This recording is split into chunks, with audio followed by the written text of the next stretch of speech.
Very few circuits are as synonymous with Gran Turismo as Gran Valley, and very few circuits in Gran Turismo have had name changes as often as Gran Valley has, because believe it or not, this actually was not originally called Gran Valley. It was called Prawn Speedway, which I'd never heard before, and the shorter version of the track was called, well, Prawn Short, and that was in the original demo version of Gran Turismo, which itself wasn't even called Gran Turismo. It was called, believe it or not, Test Drive. The actual version which arrived in the game looked virtually identical to that, but it was of course with a new name, Grand Valley. It was a circuit which was featured in virtually every mainline Gran Turismo title, not necessarily including stuff like prologues and HD and concept and that kind of thing, but in the main games, GT 1, 2, 3, 4, 5, and of course 6, and now in 7, but not in GT Sport, it was a stalwart of the franchise. I put out a video last year about what are our favourite circuits, and this one won. Grand Valley was the most popular, the most highly voted circuit in all of Gran Turismo's history, and I certainly used to love it as well, but for me in GT7, where it's come back with yet another name change technically, now it's Grand Valley Highway 1, with the shorter version being called the South layout, for me it's a bit like Deep Forest in GT7. It's all there in terms of the pieces and the components, but it feels like it hasn't quite been put together in the same way, and it really shows how just a few relatively minor tweaks to the shape of a track and some major changes to the visuals of a track can make a massive difference to its personality. Now, Gran Valley is just under 5 kilometers long in its longest form. It used to, of course, be called Gran Valley Speedway, which in my opinion is a way better name than Highway 1, and that is 3.07 miles.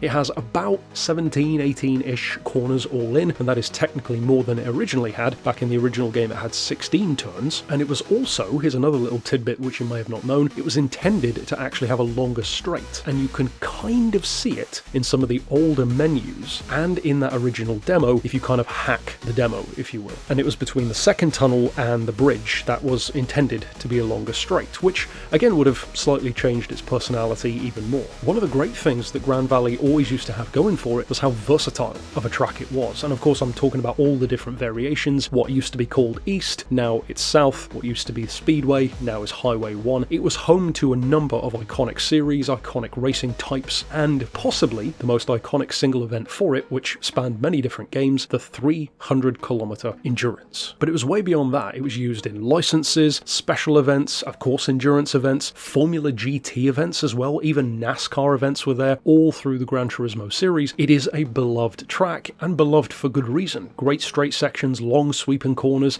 depending on the variation you're looking at, some opportunities to dive past your opponents, especially if they're in the AI, perhaps even a cheeky bit of wall riding toward the end in that tunnel section.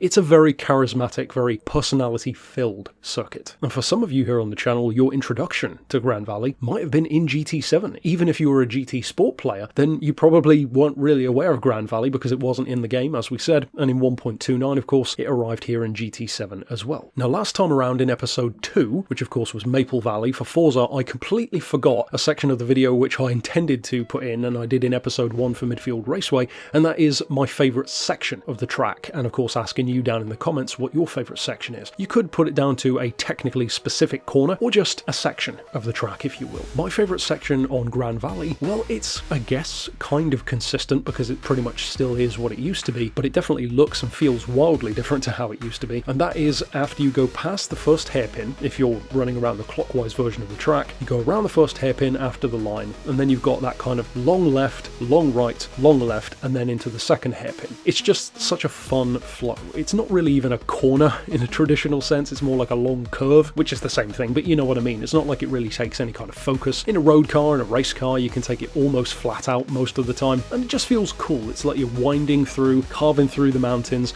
even more so you could say now, but I do find myself not enjoying that section as much now as I used to. It's a bit tighter. I think one of the reasons why it bugs me sometimes is because the dirt sections, the sand on this track, is very finicky for giving you penalties. And even though I don't adore the track as many people do, as you can see from all the footage that I've done in a wide variety of Gran Turismo games and a wide variety of cars over the years here on the channel, it is definitely a track which I have a lot of love for, and certainly we know you do too. So I'd love to hear, what is your favourite part of the track? Is this one of your absolute favourites? That's pretty obvious based on the other video, and my plan for the future, as you can kind of already tell over the 3 episodes so far, is I want to do every odd numbered episode be Gran Turismo, and then every even number will be a circuit from some other game. So for example, episode 2 was Forza. Honestly, don't even know what episode 4 is going to be yet. I haven't decided, so stick around for that in future. Of course, give me your thoughts down below. Be sure to check out episodes 1 and 2 if you haven't already for Midfield and Maple Valley, and for now, thanks for watching.